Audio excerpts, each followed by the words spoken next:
Intro and welcome to Travel Dairy. I am Sharjeel Shahid, your guide to the northern area of Pakistan, its trails, tents and tiny pleasures. Today we're leaning over a pot with steam rising somewhere by a glacial riverbank in Hunza and talking about these small choices that keep your pack light and the valleys pristine. And I'm Abdullah Bilal. I love a good trail meal, and I'll be chiming in with quick tips and reminders as we go.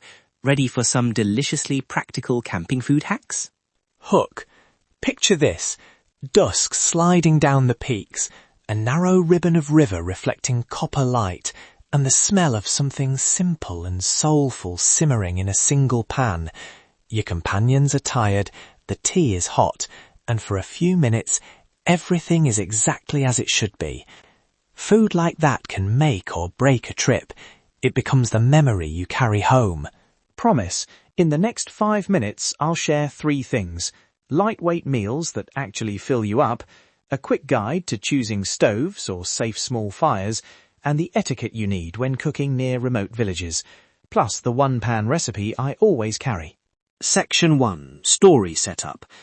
A few seasons back, I sat with a group on a flat rock in Upper Hunza. We'd hiked all day, and the sun had just finished painting the valley. We had 2 gas canisters, a tiny pot, and a packet of red lentils. By the river, we cooked a simple dal with chopped tomatoes and dried spinach. Nothing fancy, but the smell drew a neighbouring family. They offered fresh chapati and stories in return. That meal taught me 3 practical lessons: pack for sharing, plan fuel use carefully, and that local kindness often means asking before you accept or photograph food. That moment shows how food opens doors, but it also showed the need for respect. Always ask before joining or sharing. A small question like, "May I try a piece?" goes a long way. Section 2. Practical tips. First, stoves and fuel. For the northern valleys, I usually recommend a compact canister stove for day hikes and short trips. They're efficient, light, and easy to control. For longer, more remote treks, consider a small liquid fuel stove that's refillable, especially in colder weather where canisters lose pressure. Cookware. Go for a single lightweight pot with a lid and a folding handle. A 700-900 milliliter aluminium pot will do almost everything. Boil, simmer, and act as your wash bowl. Use a silicone spatula and a compact bowl cup set to reduce weight and washing. 3 ultralight meal ideas. 1. Quick breakfast, instant oats, pounded milk, nuts and dried fruit. 2. One-pot dinner for a 1 to 2 night trip.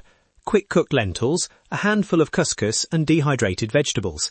3. Longer trips, pre-measured freeze-dried meals or home-dried curry packs combined with instant rice. These keep fuel use low and cooking time under 20 minutes. Tip. Pre-portion and vacuum seal mixes. Less waste, quicker cooking, and you won't be rummaging through packets at dusk when your fingers are cold. Fire and etiquette.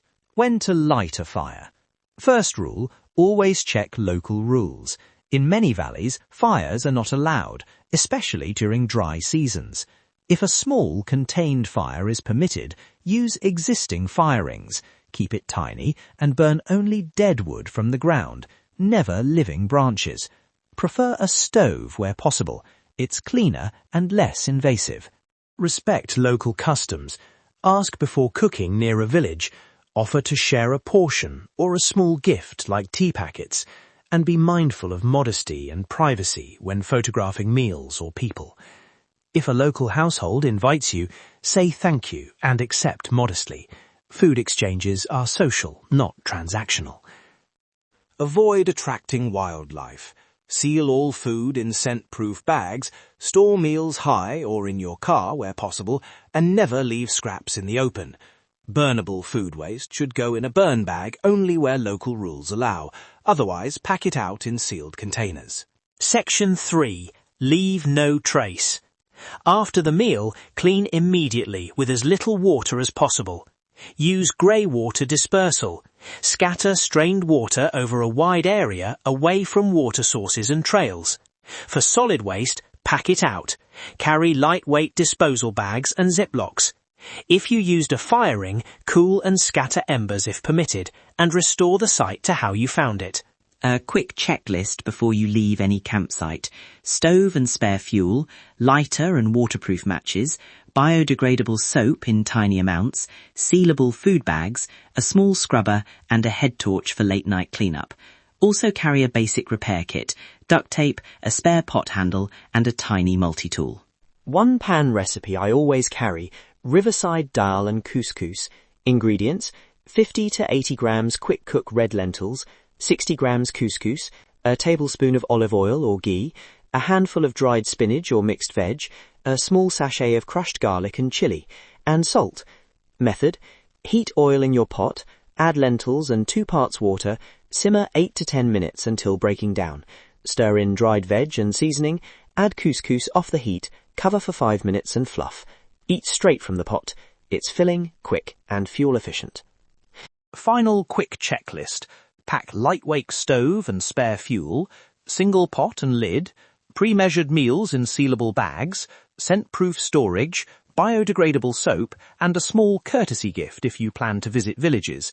Emergency backups: carry a foil blanket, an extra carbohydrate snack, and a stove repair kit.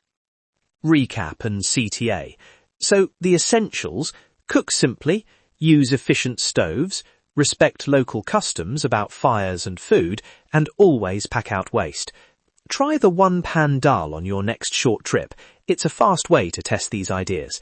For detailed guides, printable checklists and valley maps, visit traveldiary.com and look for this episode's packlist. If you try the recipe or have a favourite trail meal, share it on our site. We love swapping tips with fellow travellers. Thanks for listening. If you enjoyed this Travel Dairy episode, please subscribe so you don't miss future guides from the northern area. Safe trails, light packs, and respectful kitchens. Until next time. Goodbye.